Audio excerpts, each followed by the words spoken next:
I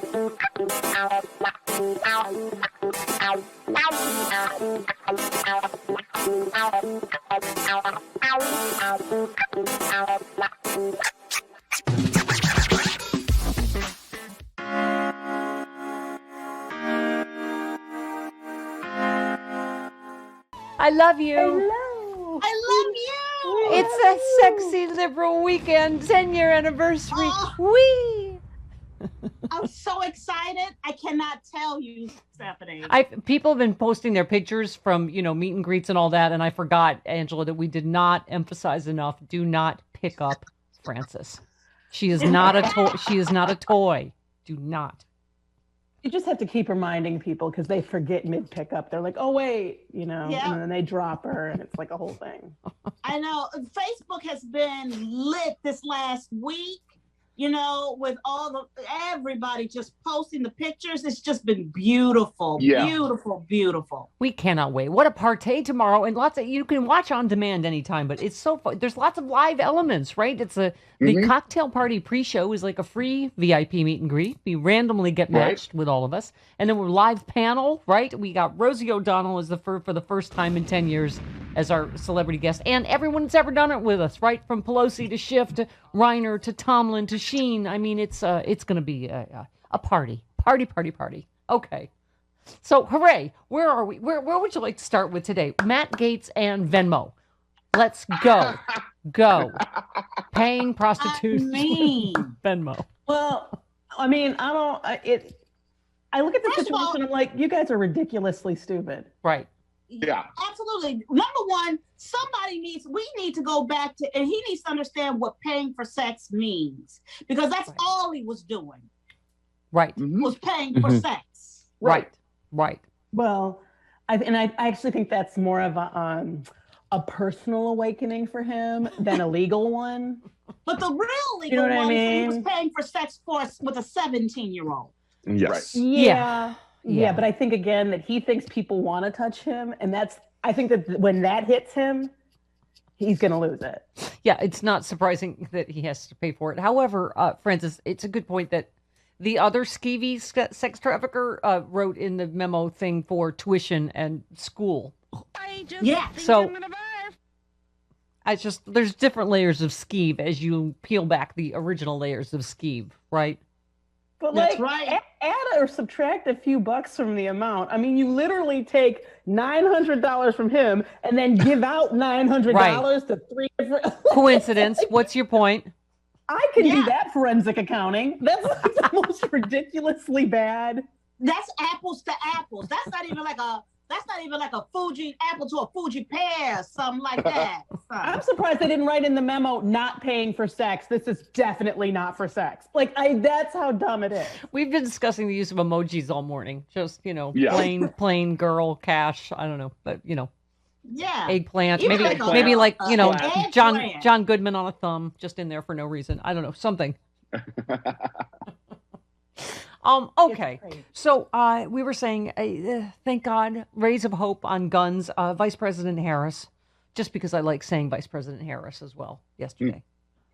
Time and again, as progress has stalled, we've all asked, what are we waiting for? Because we aren't waiting for a tragedy. I know that. We've had more tragedy than we can bear. We aren't waiting for solutions either, because the solutions exist. They already exist. Yeah, she went on to say, people on both sides of the aisle want action. Real people on both sides of the aisle want action. So all that is left is the will and the courage to act. Did you see this week became, I think the shock was that it was just sexism and not mixed in with racism this time, right? Was that the Newsmax guy, Travis, was playing clips of her laughing and said she's I know what she reminds me of, and then played a clip of the Wicked Witch of the West, and she's a witch. That's all they've got, I guess. That's all. You know what? And let them have it. They can have it. I don't need to get outraged about their faux outrage or whatever they're trying to find. Because things are happening. We are addressing guns in this country again. Yeah. Call her a witch. Are those of us right? Are those of us that are feeling hopeful about the Chauvin trial? Is it going to be smashed again? Our hope, because I know the whole thing's been gutting, but this Dr. Martin Tobin, is that how you say it? Yesterday, just devastating. Again, blowing, I think, up the entire defense's case. Here he is yesterday. Mr. Floyd died from a low level of oxygen, and this caused damage to his brain that we see, and it also caused a PEA arrhythmia that caused his heart to stop. So he's been a respiratory physiology pulmonologist for 40 years, right? I mean, and that's it, asphyxia right there. He absolutely said his low level of oxygen was caused by shallow breathing due to his being handcuffed in a prone position against the pavement with a knee on. Exactly what all of us lay people would have thought. But just this, it blew this whole ridiculous drug overdose thing out of the water, don't you think? Yeah. But, I want to just remind everybody to prepare themselves mentally and emotionally for the defense, because they are going to drag George Floyd. They're going to drag him and drag him. In that group who is watching, which, by the way, is not a crowd. Yeah. That's right. Yeah. It's a light dinner party. Yeah. They're going to drag them. They're going to insinuate the most ridiculous concepts. You're right to prepare us emotionally that you are going to be angry next week, right? When you start hearing this stuff. So, but it just the science and the behind it. He just said fentanyl typically causes a person's respiratory rate to slow. Floyd's rate was at a normal 22 breaths per minute before he lost consciousness. If fentanyl were impacting his breathing, it would have been at 10 breaths per minute at that point. The defense has argued that Floyd's high carbon dioxide level recorded at the hospital the night of his death was caused by fentanyl use. Tobin said that phenomenon is solely explained by his lack of breathing. And I thought the most devastating part is he said a completely healthy person would have died had they been subjected to what Derek Chauvin did to George Floyd. Period. Because he killed him purposefully. Yeah. I don't know why we can't demonstrate this on Derek Chauvin. I don't know why we can't have him lay on the ground, have somebody of a comparable size and weight, put their knee on his neck for 9 minutes and see what happens. Yeah. Is that what we need to do? Because it's absolutely insane. But I will tell you, do I have absolute faith that justice will happen? Absolutely not. And if not in this case, then when? Let's just listen to. Go ahead. Sorry, Angela. Go ahead. It's just like Breonna Taylor. I look at this one was asleep in her bed, and they filed a report. The police did their investigation, and decided that nothing was wrong. Yeah. Okay, a few stray bullets went into a neighbor's apartment. That was a mistake. It's very hard to implying that the bullets that went into Breonna Taylor were okay. Because that just happens. That was normal police procedure. Going to a house where the person you're looking for, you already have in custody, and shooting before any identification, totally how it works. Yeah. So it's she hasn't even gotten this, people arrested and put on trial. Yeah. So, but and one of her killers still works there. Yep. So. Yeah. Let's listen to one more, Dr. Tobin. The cause of the low level of oxygen was shallow breathing. Small breaths, small tidal volumes, shallow breaths that weren't able to carry the air through his lungs down to the essential areas of the lungs that get oxygen into the blood and get rid of the carbon dioxide. That's the alveoli at the bottom of the lung. Okay, and one last one. What you're seeing is the orientation of Officer Chauvin. His body build is quite erect here, but in particular what you're seeing is that the toe of his boot is no longer touching the ground. This means that all of his body weight is being directed down at Mr. Floyd's neck.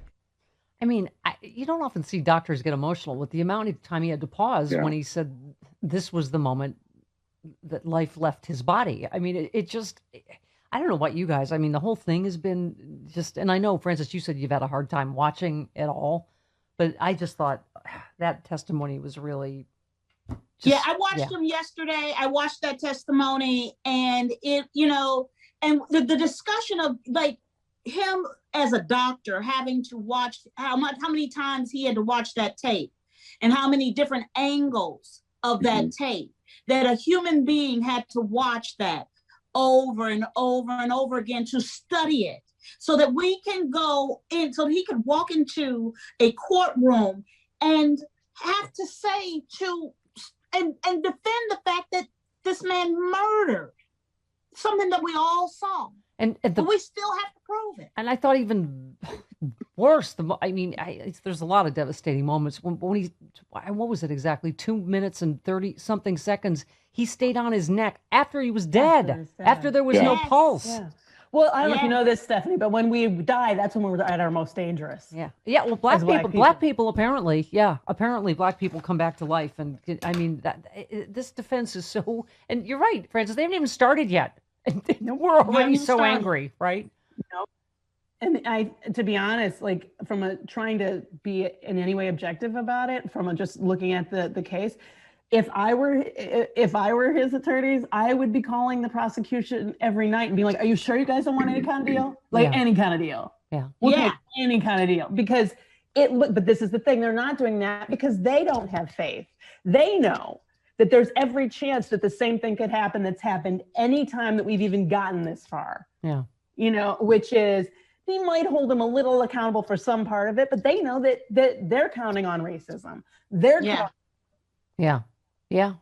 only takes one juror to hang the jury or whatever. So that's right. And yesterday, I don't know if you saw this reporting, but the discussion about when the doctor invited the jurors to touch their necks, to feel those places in there where their pulse is and what was, how your body functions. They said that most of the jurors tried to do that, but 3 of them didn't, And so when you look at that and you go, okay, well, 3 people are reticent to even take in that information. What does that mean? Because they don't want to take in information. That's what it means. It means it's what people do when they want to keep their ignorance.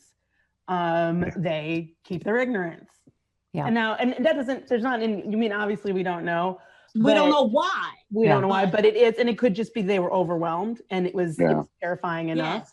Yes. But in reality, usually when people don't want information, it's because they've made a decision and they don't want anything that might distract them from that choice. Yeah. Yeah. Well said.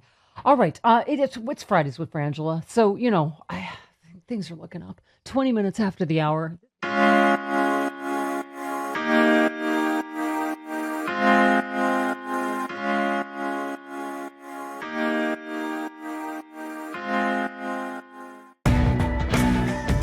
Sexy liberals, assemble!